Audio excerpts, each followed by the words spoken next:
नमस्कार। नमस्कार अड्डा साहब। अड्डा साहब? हाँ। अरे भैया मैं कोई अड्डा वड्डा साहब नहीं हूँ, मैं चड्डा साहब हूँ। हाँ चड्डा साहब। हाँ बोलिए। चड्डा साहब वो आपका माल हमने तैयार कर दिया। जी हाँ। माल? कैसा माल? कौन सा माल? कहाँ का माल? आप लोग कौन है यार? शायद आपने हमें पहचाना नहीं। साहब आपने हमें 5 लाख रुपए एडवांस दिया है और हमने आपका 80 लाख का माल तैयार कर दिया है। आप भूल रहे हैं। मैं भूल रहा हूँ? जी हाँ। तो भैया ऐसा करो, अब आप लोग भी भूल जाओ। भूल जाओ। ये क्या कह रहे हैं अड्डा साहब? चड्डा साहब। चड्डा साहब ऐसा मजाक मत कीजिए, हम लोग बर्बाद हो जाएंगे। हमारे दिल की धड़कनें बंद हो जाएंगी। अरे आपके दिल की धड़कन रुक जाएगी तो इसमें मैं क्या कर सकता हूँ यार? ठीक है, अगर आप कुछ नहीं कर सकते तो मत कीजिए, हम सेठ जी से मिलना चाहते हैं। हाँ, आप राइट जाके लेफ्ट मुड़ जाइए। Thank you. नमस्ते। सेठ जी एसी रूम में बैठे हैं।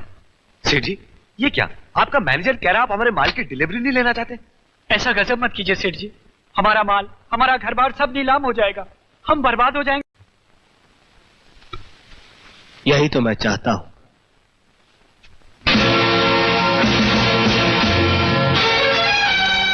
कृष्णा? हाँ वही, आप लोगों का 2 कौड़ी का नौकर कृष्णा। वही कृष्णा जिसे कुत्ता कहकर उसके मुंह पर चाटा मारा गया था। वही कृष्णा जिस पर चोरी का झूठा इल्जाम लगाकर उसे घर से बाहर निकाल दिया गया था। ओह, तो इस बात का बदला ले रहे हो तुम? मेरे साथ किए गए सुलूक को तो कब का भूल चुका हूं मैं, मगर अपनी बड़ी मालकिन की आंखों से बहे हुए आंसुओं को कैसे भूलूं? मेरे साहब जी के सीने पर तुम लोगों ने जो जख्म दिए उन्हें कैसे भूलूं मैं? याद है बुरे वक्त में तुम लोगों का गिरगिट की तरह रंग बदलना? याद है गारंटी पेपर पर दस्तखत करने से इनकार करना? याद है कर्जदारों को दरवाजे पे से कार को ले जाना? याद है साहब जी को जबरदस्ती सिगार छोड़ने पर मजबूर करना?